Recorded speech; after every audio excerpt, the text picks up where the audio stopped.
നമസ്കാരം. മലയാളി വാർത്തയിലേക്ക് സ്വാഗതം. കേന്ദ്ര സഹമന്ത്രിയും തൃശൂർ എംപിയുമായ സുരേഷ് ഗോപി കഴിഞ്ഞ ദിവസങ്ങളൊക്കെ കലുങ്ക് സംവാദവുമായി മുന്നോട്ട് പോയിക്കൊണ്ടിരിക്കുകയാണ്. ജനങ്ങളുടെ പരാതി കേൾക്കുന്നുണ്ട്, അദ്ദേഹത്തിന് സാധ്യമായതെല്ലാം ചെയ്യുന്നുണ്ട്. പക്ഷെ പലപ്പോഴും കലുങ്ക് സംവാദം ഒരു വിവാദത്തിലേക്ക് നയിക്കപ്പെടുന്ന പല സംഭവങ്ങളും ഉണ്ടായിട്ടുണ്ട്. നമുക്ക് നേരത്തെ തന്നെ അറിയാവുന്നതാണ്. അദ്ദേഹത്തിന് അരികിൽ പരാതിയുമായി എത്തുന്ന ചിലരോട് അദ്ദേഹം പെരുമാറിയത്, പറഞ്ഞ വാക്കുകൾ, അതൊക്കെ വിവാദമായിട്ടുണ്ട്. ഇപ്പോൾ വീണ്ടും അത്തരത്തിലുള്ള വിവാദങ്ങൾ തുടരുകയാണ്. വിവാദ പരാമർശം സുരേഷ് ഗോപി കഴിഞ്ഞ ദിവസം കലുങ്ക് സംവാദത്തിനിടെ നടത്തിയിരിക്കുന്നു.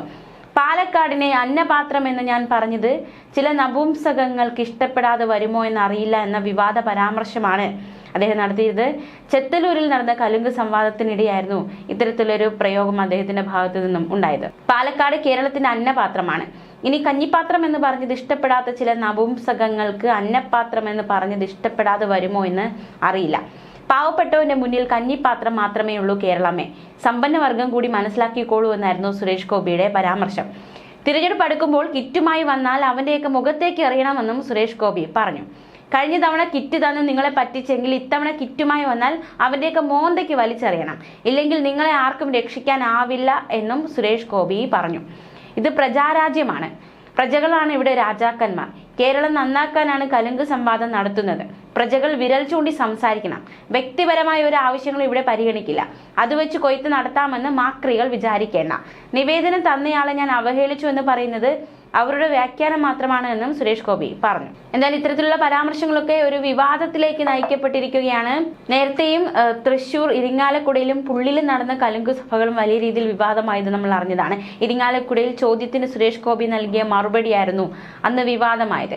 കരുവന്നൂർ ബാങ്കിലെ തന്റെ നിക്ഷേപം തിരികെ എടുക്കാൻ സഹായിക്കുമോ എന്ന ചോദ്യത്തിന് എന്റെ നെഞ്ചത്തോട്ട് കയറിക്കോ എന്ന് സുരേഷ് ഗോപി പരിഹാസത്തോടെ പറയുകയായിരുന്നു.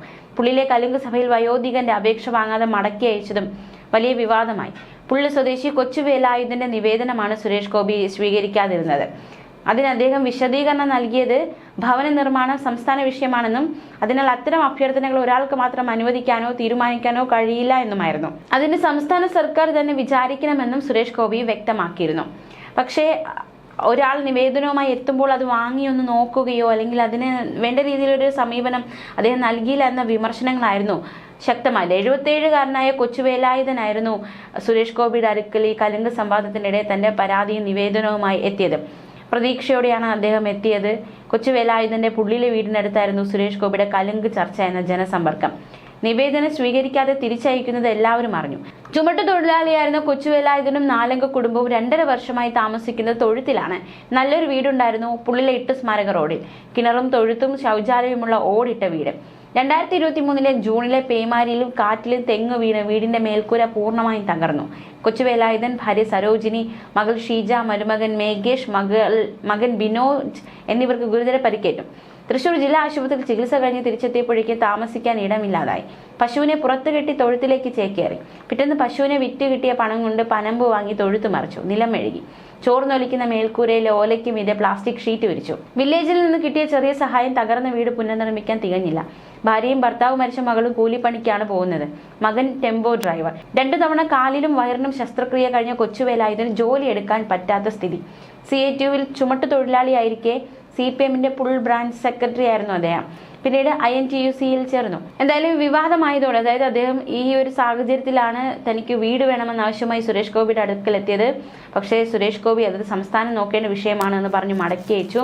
അത് വിവാദമായി. പിന്നാലെ CPM ജില്ലാ സെക്രട്ടറി KV അബ്ദുൽ ഖാദർ വീട് ഉടൻ പുനർനിർമ്മിക്കുമെന്ന് ഉറപ്പ് നൽകുകയും ചെയ്തു. CPIയിലെ CC മുകുന്ദൻ MLAയും സഹായം വാഗ്ദാനം ചെയ്തെത്തിയിരുന്നു. കുറച്ചുകാലം വീടിനടുത്തുള്ള മഞ്ജു വാര്യരുടെ വീട്ടിൽ സെക്യൂരിറ്റി ആയിരുന്നു കൊച്ചുവേലായുധൻ. എന്നാൽ ജനങ്ങൾക്ക് വ്യാജ പ്രതീക്ഷകൾ നൽകുന്നത് തന്റെ ശൈലിയല്ല എന്നായിരുന്നു കേന്ദ്രമന്ത്രി സുരേഷ് ഗോപി ഈ വിഷയത്തിൽ പ്രതികരിച്ചത്.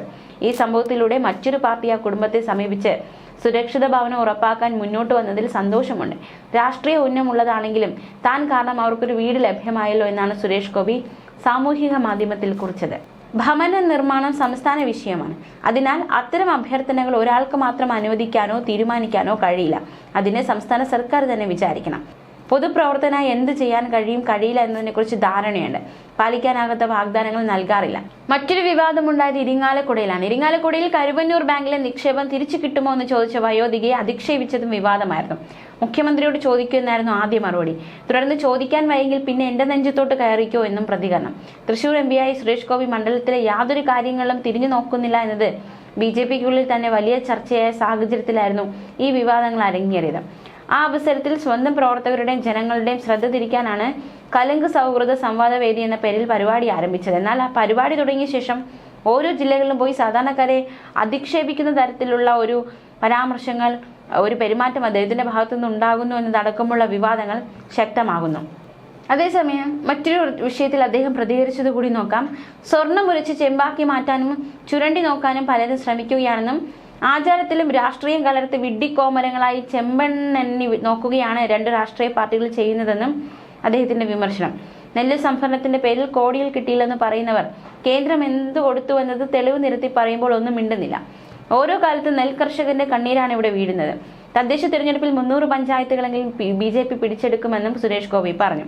ഹിന്ദു മത പഠനത്തിന് സംവിധാനം ഒരുക്കണമെന്ന് ആവശ്യപ്പെട്ട യുവതിയോട് അത് നിങ്ങളുടെ MLAയുടെ വീട്ടിൽ കയറി ചോദിക്കുമെന്നും കേന്ദ്രമന്ത്രി സുരേഷ് ഗോപി പറയുകയുണ്ടായി.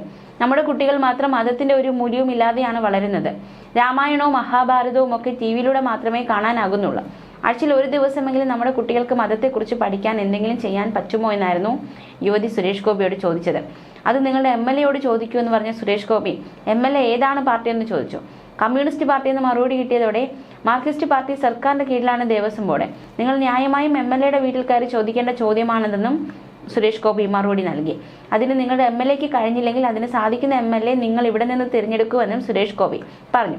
നിങ്ങൾക്ക് ആവലാതികൾ ആവോളം ഉണ്ടായിട്ടും എന്തുകൊണ്ടാണ് തിരഞ്ഞെടുപ്പിൽ പ്രതിഫലിക്കാത്തത്? കഴിഞ്ഞ തവണ കിറ്റ് തന്ന് നിങ്ങളെ പറ്റിച്ചെങ്കിൽ അതിൽ നിന്ന് പാഠം ഉൾക്കൊണ്ട് ഇത്തവണ കിറ്റുമായി വരുന്നവന്റെ മോന്തയ്ക്ക് വലിച്ചെറിഞ്ഞു കൊടുക്കണമെന്നും അല്ലെങ്കിൽ നിങ്ങളെ ആർക്കും രക്ഷിക്കാനാവില്ലെന്നുമായിരുന്നു സുരേഷ് ഗോപിയുടെ പ്രതികരണം. ന്യൂസ് ഡെസ്ക് മലയാളി വാർത്ത.